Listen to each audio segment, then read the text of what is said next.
जैसे कि आपको मालूम है कि कल 10 दिसंबर था और ये दिन जो है इंसानी हुकूक़ का आलमी दिन था। तो इसी मुनासिबत से पूरी दुनिया के अंदर मुख्तलिफ़ प्रोग्राम हुए, लेकिन हमारे यहाँ पाकिस्तान में जो ये दिन मनाया जाता है तो ये इंतहाई दुख और दर्द भरी अंदाज से मनाया जाता है, क्योंकि यहाँ पर इंसानी हुकूक़ की सबसे खिलाफ वर्जियाँ होती हैं। सो इस सिलसिले में कल कराची प्रेस क्लब के सामने सिंधी मिसिंग पर्सनस और शिया मिसिंग पर्सनस का एक एहतजाजी मुजाहरा हुआ और एक कैंप लगाया गया। गबोल मीडिया से उन्होंने बात की और अपने दुख दर्द जो है वो शेयर किए और अपने प्यारों की बाजियाबी का मुतालबा किया। आइए इस सिलसिले में आपको एक रिपोर्ट दिखाते हैं। हम आइन कानून की बालादस्ती के लिए बात कर रहे हैं। जो इस आइन को तोड़ रहा है वो गद्दार है, जो आर्टिकल 10 को तोड़ रहा है वो गद्दार है। आर्टिकल 10 ये कहता है किसी ने कोई जुर्म किया 24 घंटे में जज के सामने पेश करें। यहाँ फैमिलीज ऐसी बैठी हुई हैं जिन्हें 3 साल से गायब किया हुआ है, 4 साल से गायब किया हुआ है, 5 साल से गायब किया हुआ है। नहीं पता बच्चे को कि वो यतीम है या यतीम नहीं है, औरत को नहीं पता कि वो बेवा हो चुकी है या सुहागन है, बाप को नहीं पता कि उसका बच्चा जिंदा है या नहीं है। मर जाता है तो सुकून पड़ जाता है दफनाने का, गायब हो जाए तो सुकून नहीं आता है, रात को सुकून से नींद भी नहीं आती है। इंसानी हुकूक के मिनिस्टर शीरी मज़ारी साहब, मुझे तो लगता है आप खुद गायब हैं, आप खुद गुमशुदा हैं, वरना इंसानी हुकूक के आलमी दिन पे आपको इन फैमिलीज़ के साथ इज़हार यकजहती के लिए मौजूद होना चाहिए था। बहरहाल हमारी जद्दोजहद इंशाअल्लाह ताला जारी रहेगी जब तक कि आखिरी मिसिंग पर्सन वापस अपने घरों को नहीं लौटता। हम शिया मिसिंग पर्सन की तरफ से भी यहाँ पर काफ़ी फैमिलीज़ बैठी हुई हैं सिंधी मिसिंग पर्सन के साथ इज़हार यकजहती के लिए, और आप देख सकते हैं कि तमाम कम्युनिटीज़ इस अहम मसले के ऊपर यकजा होने शुरू हो गई हैं। ये हुकूमत के लिए, हुक्मरानों के लिए, रियासती इदारों के लिए लामा फ़िक्रिया है कि जब पाकिस्तान की तमाम कौमें जमा होना शुरू हो जाए जुल्म ज़्यादती नाइंसाफ़ी के ख़िलाफ़, तो इंशाअल्लाह ताला फिर हुक्मरानों की कुर्सी बरकरार नहीं रह सकती। अच्छा जनाब, ये जैसे आजकल के दौर में हमने देखा है ख़ास तौर पर हमारे पाकिस्तान के अंदर मिसिंग पर्सन का तादाद बजाय कम होने के दिन ब दिन बढ़ता जा रहा है। इसमें बलोच, सिंधी, पश्तून, मतलब शिया कम्युनिटी और दीगर कम्युनिटी के लोग जो है इसके अंदर आ जाते हैं। तो क्या ऐसा नहीं हो सकता कि ये सबका एक मुश्तरका मिसिंग पर्सन का कोई तंजीम बनाया जाए? जी जी बिल्कुल, देखें आज सिंधी और शिया मिसिंग पर्सन साथ हैं, इसका मतलब ये है कि एक पेज के ऊपर आके जमा होना शुरू हो गए। इंशाअल्लाह ताला हम मीटिंग बुलाएंगे और सिंधी मिसिंग पर्सन, शिया मिसिंग पर्सन, बलोच, पठान, इनको सबको यकजा करेंगे और मिलकर एक ताकत का मुजाहरा करेंगे ताकि पूरे मुल्क के अंदर एक लंबा मार्च किया जा सके। लॉन्ग मार्च करेंगे इंशाअल्लाह ताला तमाम कम्युनिटीज़ को मिलाकर, और उसके बाद हम देखते हैं या तो हमारी जबरी गुमशुदा सारे लोग वापस आएंगे या फिर ये हुकूमत जो है उसको जो है मुस्तफ़ी होना पड़ेगा। इंशाअल्लाह ताला हम जल्द ताकत का मुजाहरा करेंगे तमाम कम्युनिटीज़ मिलकर और एक लंबा लॉन्ग मार्च करेंगे। इसके ऊपर काम शुरू हो चुका है, मीटिंगें हमारी इंशाअल्लाह ताला आने वाले वक्तों के अंदर हैं यकजा करने के लिए। मेहरबानी। Voice for Sindhi missing person जो कराची जो असां साईं सारंग जो गॾु अचो त अॼु साईं वारनि जो हिते एहतजाजी मुज़ाहिरो बि हुयो, हिकिड़ो जेको सो प्रोग्राम बि हुयो। अचो साईं वारनि खां वधीक पुछूं त साईं अॼु इहो छा थियो, कहिड़े नमूने सां इहो प्रोग्राम तरतीब ॾिनी वियो ऐं इहो मसइलो असुल में केसि ताईं कुझु हल बि थियो या यको इहो मसइलो हले पियो? असल में बुनियादी तौर ते अॼोको जेको हीअ एहतजाज वॉइस फॉर मिसिंग पर्सन्स ऐं जेके सिंध मां क़ौमी कारकुन, सियासी कारकुन जेके खंबे गुम कया विया आहिनि रियासती इदारनि पारां, उन्हनि जी बाज़ियाबी बाहिफ़ाज़त बाज़ियाबी जे लाइ ऐं उन्हनि जी आज़ादी जे लाइ जेको हीउ एहतजाजी कैम्प क़ाइमु कयो वियो आहे इंसानी हक़नि जे ॾियारे जे हवाले सां, त असां दुनिया खे ॿुधाइण था चाहियूं त हीअ रियासत, हीअ मुल्क जेको आहे यूनाइटेड नेशन जे उन चार्टर जो सिग्नेचरी आहे जेको ह्यूमन राइट्स जे हवाले सां आहे। पर अफ़सोस जो आहे त मुसलसिल हीअ रियासत ऐं उन इदारा जेके आहिनि उन ह्यूमन जेको इंसानी हक़नि जो जेको चार्टर आहे उन जी वायोलेशन कनि था, भञकड़ी कनि था ऐं मुख़्तलिफ़ वक़्तनि ते सिंध मां जेके सियासी कारकुन, जेके समाजी कारकुन आहिनि, जेके सिंध जे राइट्स जी ॻाल्हि कनि था, सिंध जे वसीलनि जी ॻाल्हि कनि था, उन्हनि खे उन्हनि जे हक़नि जी ॻाल्हि कंदे जेको आहे खंबे गुम कयो थो वञे।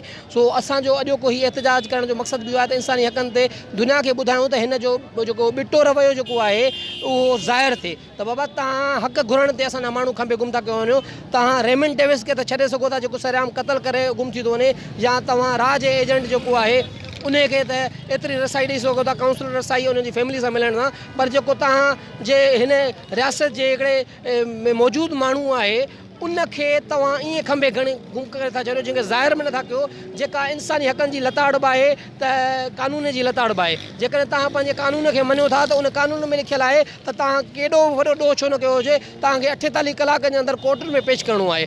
सो असांजो मुतालबो इहो आहे त बाबा जेकॾहिं हुननि ते को ॾोह आहे एलिगेशन साबित थिए थो या आहे त कोर्टनि में पेश कयो। जेकॾहिं नथा पेश कयो उन जो मतिलबु इहो आहे त तव्हां पंहिंजे आइन खे बि नथा मञो पंहिंजे कोर्टनि खे बि नथा मञो। पोइ महिरबानी करे उन्हनि खे ताला हणी छॾियो उन्हनि जी ज़रूरत ई कान्हे का छो जो तव्हां पंहिंजे कानून ऐं अदालतुनि खे मञो ई कोन था। उन्हनि खां बालातर थी करे तव्हां माण्हुनि खे खंभे गुम था करे वञो उन्हनि जे ख़ानदाननि खे तबाह करे था छॾियो उन्हनि जा मुआशी जेके वसीला ज़रिया तबाह था करे छॾियो छो जो उन घर जे रोज़गार खे हलाइण वारा उहे फ़र्द आहिनि जेके तव्हां खंभे खणी गुम था छॾियो। सो असांजो मुतालबो इहो आहे त बिराए महिरबानी उन्हनि खे कोर्टुनि में पेश कयो वञे ऐं जेकॾहिं उन्हनि ते को ॾोह आहे त तव्हां भले कोर्टुनि में हलायो जेकॾहिं न त उन्हनि खे बाइज़त बाज़ियाब करे आज़ादु कयो वञे। ऐं असां अपील था कयूं यूनाइटेड नेशन खे आलमी ज़मीर खे इंसानी हक़नि जी तंज़ीमुनि खे त पाकिस्तान जे उन्हनि इदारनि ते सिक्योरिटी फोर्सिस ते माना नोटिस कढनि ऐं उन ते ॿार विझनि त सिंध में जेका हीअ इंसानी हक़नि जी जेका संगीन लताड़ थिए पई उहा बंदि थिए ऐं असांजा जेके प्यारा आहिनि उहे आज़ादु थी करे असांखे वापसि मिलनि। महिरबानी। अॼु दुनिया में गुम थियल माण्हुनि जो आलमी ॾींहुं आहे मिसिंग पर्सन जे हवाले सां ऐं तव्हां पंहिंजा वीचार जेको सो मीडिया सां वठो। अॼु असीं कराची प्रेस क्लब ते बीठा आहियूं जेको 10 दिसंबर इंसानी हक़नि जो आलमी ॾींहुं आहे। असीं इहो मुतालबो कयूं था न सिर्फ़ु सिंध पर बलोचिस्तान पख्तूनख्वा जिथे बि जेके माण्हू खंभे गुम कया विया आहिनि उन्हनि खे फौरी तौर ते आज़ादु कयो वञे छो जो खंभे गुम करणु हिकु इंसानी हक़नि जी संगीन लताड़ आहे। इहो जुर्म आहे हिकिड़ो गुनाह आहे। उनजा फैमिली मेम्बर्स तमामु घणी अज़ियत सां ज़िंदगी गुज़ारनि था कंहिंखे खाइण लाइ कुझु आहे न या उहे पंहिंजे प्यारनि जे लाइ तड़पी रहिया आहिनि त किथे आहिनि कहिड़े हाल में आहिनि। सो असीं पुरज़ोर मुतालबो कयूं था जेके बि इंसानी हक़नि जी तंज़ीमूं आहिनि त जेके बि मिसिंग पर्सन उन्हनि जे लाइ अवी स्ट्रगल कयो ऐं असांजो साथ ॾियो असांजे प्यारनि खे वापसी करण में तव्हां मुसलसल एहतिजाजूं करे रहियो इन में तव्हां सां कंहिं सहकार कई आहे हिन रियासत न हिन वक़्तु ताईं रियासत त को सहकार न कयो आहे। बसि सिर्फ़ु सहकार असांजा जेके क़ौमी वर्कर आहिनि सिंधी माण्हू आहिनि उहे कनि था बाक़ी हिन वक़्तु ताईं असांखे सरकार जी तरफ़ां को बेड़ो सहकार न थियो आहे। ठीकु आहे महिरबानी। साईं मिसिंग पर्सन्स कैंप में असां सां साईं ताज जोयो साहिबु वेठो गॾु अचो साईं खां पुछूं साईं अॼु हे जेको कैंप में तव्हां वेठा आहियो तव्हां कीअं था महसूसु कयो आख़िर हे मसइलो को हल थियण जो उमेद बि आहे या कीअं हलंदो ईअं? अॼु इंसानी हक़नि जो आलमी ॾींहुं आहे उन हवाले सां सॼी सिंध जा क़ौमी कारकुन उन में मुख़्तलिफ़ सियासी पार्टियुनि जा अॻुवान बिना कंहिं फ़र्क़ु मतभेद जे VMP जे वॉइस फॉर मिसिंग पर्सन जे सॾ ते हिते एहतिजाज में गॾु थिया आहिनि। सालनि खां वठी सिंध जा क़ौमी कारकुन सियासी कारकुन बिना कंहिं ॾोह ऐं इल्ज़ाम जे खंभे गुम कया विया आहिनि। पाकिस्तान जे आइन मूजिबि 24 कलाकनि अंदरि गुम कयल माण्हूअ खे पेश कयो वेंदो आहे उनखे कोर्ट जे आॾो पेश कयो वेंदो आहे। जेकॾहिं को अदालत को ॾोह मथिनो हुजे त उन्हनि केस हलाइनि ऐं हीअं जेको आहे सो मुख़्तलिफ़ ख़ानदाननि खे पीड़ा में जेको मुब्तला कयो पियो वञे माउरुनि भेनरुनि धीअरुनि खे उन्हनि जी ज़ालुनि खे का ख़बर न आहे त हू किथे आहिनि ज़िंदा बि आहिनि या मरी विया आहिनि। त उन करे अॼु असीं आलमी ज़मीर खे अक़वाम मुत्तहिदा खां मुतालबो करियूं था त इंसानी हक़नि जो जेको चार्टर आहे उन मूजिबि पाकिस्तान हुकूमत खे पाबंद बणाए त जीअं उहा हीअ ई इंसानी हक़नि जूं भंजकड़ियूं न थियनि। जेके गुम कयल माण्हू सिंध जा हुजनि बलूचिस्तान पख्तूनख्वा जा किथे जा बि हुजनि उन्हनि खे हिकदमि आज़ादु कयो वञे। जेकॾहिं हीअ आज़ादु न कंदा तव्हां सभु शायदि आहियो त हीअ 4 सालनि खां हलंदड़ जिदोजहद हर ईद प्रेस क्लबुनि ते थिए थी ऐं हर इंसानी हक़नि जे ॾींहंनि ते हीअ एहतिजाज थियनि था। हीअ एहतिजाज जारी रहंदा ऐं तव्हां जेकॾहिं उन्हनि खे आज़ादु न कंदो त सम्झी छॾियो हर ख़ानदान बाग़ी थींदो ऐं जॾहिं सॼी सिंध बाग़ी थी वई त पोइ तव्हां उनखे मुंहुं ॾेई न सघंदो। उन करे हुकुमरान खे शर्म अचणु खपे ऐं हुकूमत खे शर्म अचणु खपे। सिंध गवर्नमेंट खे पंहिंजनि माण्हुनि जी वारसी करणु खपे। बलूचिस्तान जो अख्तर मेंगल ॻाल्हाए थो ऐं उन सां त हुकूमत ॻाल्हाइण लाइ तयारु आहे उहो धमकी ॾियनि थो त झुकनि था। त ॻाल्हि इहा आहे त सिंध जा माण्हू के ढोर कोन आहिनि। सिंध पाकिस्तान जो ठाराव पास कयो उनजी सिंध खे इहा सज़ा ॾिनी पई वञे। ऐं सम्झां थो त बिल्कुलु उनजी इहा सज़ा आहे।